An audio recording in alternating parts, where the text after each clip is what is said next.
Ya, ketemu lagi.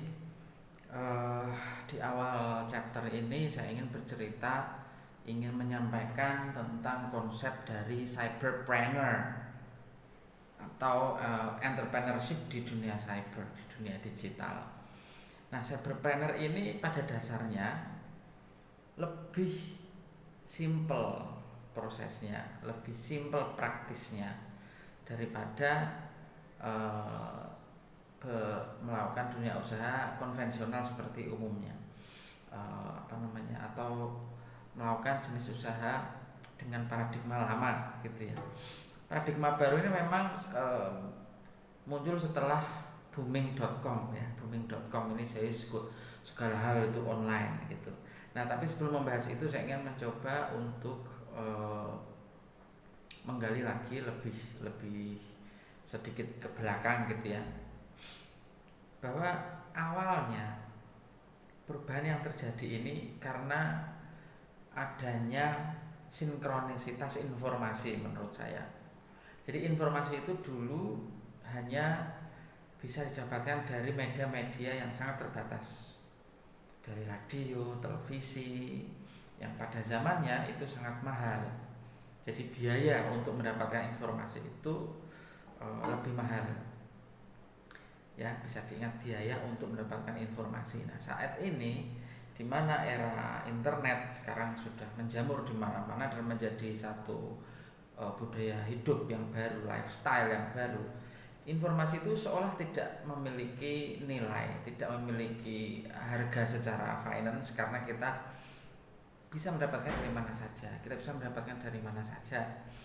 Mesin pencari, lalu dari website-website, dari portal-portal dan berita ya, dan seterusnya, live streaming segala macam. Nah, ini adalah perubahan yang sebetulnya perlu kita sambut positif. Nah, Renat Kasali, Profesor Renat Kasali dari Universitas Indonesia pernah menyampaikan mengenai manajemen perubahan, dan dijelaskan lagi dalam bukunya Great Shifting yang menyampaikan mengenai manajemen perubahan ini. Nah, manajemen perubahan ini lebih baiknya memang kita sambut dengan positif ketimbang negatif ya. Kenapa harus positif?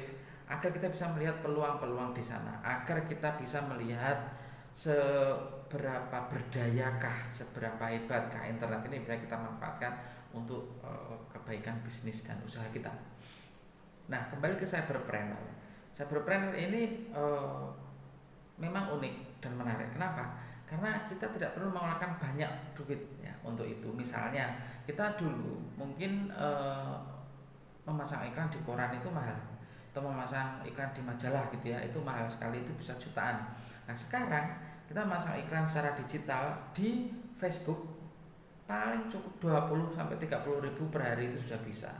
Dan itu sudah menjangkau target market kita, jangkauannya seberapa besar dan seterusnya. Ada analisis datanya ya, kita sudah bisa melakukan analisa di sana. Kalau di koran kita masih kira-kira, ilmu kira-kira, prediksi yang seperti ini sebetulnya kurang beneficial ya, artinya lebih menguntungkan yang digital sebetulnya kalau kita lihat dari aspek itu.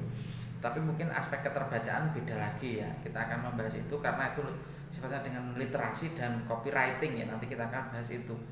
Nah, nanti di chapter berikutnya saya akan membahas tentang 12 strategi jitu bagaimana melanjutkan bisnis Anda di dunia cyber dan digital seperti ini. Saya bisa menjadi cyberpreneur, pasti Anda juga. Sampai nanti.